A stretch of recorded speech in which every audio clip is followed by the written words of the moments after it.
Media మిత్రులకి అలాగే print and electrical media మిత్రులందరూ కూడా నమస్కారాలు తెలియజేస్తున్నాం. ఈరోజు ముఖ్యంగా రాజానగర్ నియోజకవర్గంలో ఎవరైతే మాజీ శాసనసభ్యులు జగ్గంపూడి రాజా గారు ఉన్నారో ఆయన గతంలో భారత రాజ్యాంగం రాసిన అంబేద్కర్ కూడా ఓడిపోవడం జరిగిందని చెప్పేసి ఆయన చెప్పడం జరిగింది. దానికి సంబంధించి ఈ రోజున అంబేద్కర్కి ఆ యొక్క శుద్ధి చేయాలని చెప్పేసి మేము అందరం కూడా ఇక్కడ నాయకులు రావడం జరిగింది. ఎందుకంటే భారత రాజ్యాంగం రాయడానికి ఆయన ఎన్నో సంవత్సరాలు ఆయన కుటుంబాన్ని అన్ని సర్వం వదులుకుని ఆయన ప్రపంచ దేశాలన్నీ తిరిగి రాజ్యాంగాన్ని సృష్టించడం జరిగింది.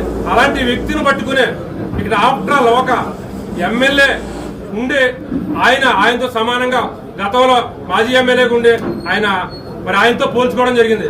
మరి అలాంటి దౌర్భాగ్య స్థితిలో ఈరోజు రాజనగర్ నియోజకవర్గంలో మాజీ శాసనసభ్యుడు ఉన్నాడు. ఈ రోజున గౌరవ మర్యాదలు లేకుండా మాట్లాడతారు ప్రతి విషయంలో కూడా. ఎందుకంటే ఒక భారత రాజ్యాంగం రాసిన వ్యక్తితో పోల్చుకునే స్థాయిని ఇది కాదని చెప్పేసి జగ్గంపూడి రాజా గారు మీకు చెప్తా ఉన్నాం. అలాగే మీరు గత ప్రభుత్వంలో ఎప్పుడైనా సరే దళితులను కానీ ఒక సామాన్యుడిని కానీ జనసేనలో ఉన్న పార్టీలో ఉన్నా కానీ ఇతర పార్టీలో ఉన్న ఎవరినైనా సరే మీరు కుదురుగా ఉంచారని అడుగుతున్నాం. మీ మాట వినకపోతే, మీకు పని చేయకపోతే, మీతో తిరగకపోతే ఎన్ని ఇబ్బందులు పెట్టారో ఎవరికి తెలియదని అడుగుతా ఉన్నా. ప్రత్యక్ష సాక్షి నేనే.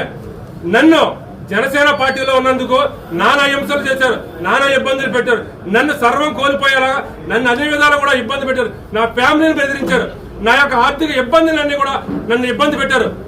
అలాంటి నీచమైన చరిత్రలో జగ్గంపూడి రాజా గారి జగ్గంపూడి అనే ఫ్యామిలీ రాజా గారు ఎంతసేపు మాట్లాడుకుంటున్నారు. జగ్గంపూడి రామ్మోహన్ రావు కొడుకు జగ్గంపూడి రామ్మోహన్ రావు గారు ఆయన ఆశయాలు నెరవేర్చేది రాజానగర్ నియోజకవర్గం బత్తుల బలరామకృష్ణ గారు అని చెప్పేసి ఇక్కడ రాజానగర్ నియోజకవర్గం పాత సీనియర్స్ అందరూ కూడా ఇక్కడికి బత్తుల బలరామకృష్ణ గారి వెనక్కి వచ్చి మీ నాన్నగారితో చేసాం, నువ్వు వానాసరం నువ్వు పనిచేయ రాజకీయాలకి బత్తుల బలరామకృష్ణ లోకల్ శాసనసభ్యుడు గెలిపించుకుని మేము ఆయనతో మీ నాన్నగారి ఆశయాల్ని నెరవేర్తామని చెప్పేసి ఈ రోజు రాజానగర్ నియోజకవర్గం ప్రతి ఒక్కరు వచ్చారు. చెప్పండి. ఆరోపణ చేశారు, వైఎస్ఆర్ పార్టీలో కొవ్వోట్లు ఎవరు లేరు, జనసేన పార్టీలో కొవ్వోట్లు ఉన్నారు, చాలా మంది జన సైకిల్ మాతో టచ్ లో ఉన్నారన్నారు. మీ కామెంట్ అంటే కోవట్లు అనేది జనసేన పార్టీలో అయితే 100కి 100% ఉండరు.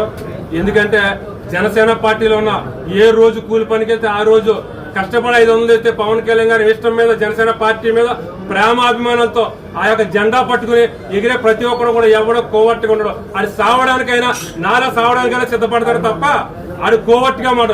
ఎందుకంటే వైసీపీ నాయకులు ప్రతి ఒక్కరు కూడా వాళ్ళకి డబ్బు కావాలి, ఆ రోజున అధికారం కావాలి. అలాంటి వ్యక్తుల గురించి మనం ఎక్కువగా మాట్లాడుకోవడం బెటర్.